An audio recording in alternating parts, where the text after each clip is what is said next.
Hi guys, Rudransh అయితే first 2 times Bhagavad Gita touch చేశాడు అనమాట.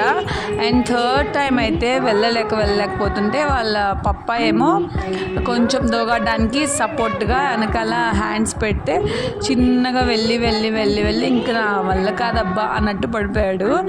తర్వాత మళ్ళీ వాడే లేచి మనీ అయితే పట్టుకున్నాడు.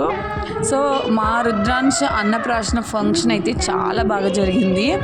చాలా బాగా ఎంజాయ్ చేసాం కూడా, ఎందుకంటే రిలేటివ్స్ అందరూ వచ్చారనమాట. నిజంగా చాలా బాగా ఎంజాయ్ చేసాము. అండ్ అందరం అయితే చాలా ఇంట్రెస్టింగ్గా అసలు ఏం పట్టుకుంటాడని అసలు వెయిట్ చేస్తూ ఉన్నాము. అండ్ లాస్ట్కి మనీ అయితే పట్టుకున్నాడు. సో నెక్స్ట్ వీడియోలో అయితే ఈ సెలబ్రేషన్స్లో ఎవరెవరు మా రిలేటివ్స్ వచ్చారనేది నేను పెడతానమాట. సో నా వీడియో నచ్చినట్టయితే తప్పకుండా లైక్ చేయండి. ఫస్ట్ టైం నా వీడియో చూస్తున్నట్టయితే సబ్స్క్రైబ్ చేసుకోవడం మాత్రం మర్చిపోకండి. Thank you for watching. Bye bye.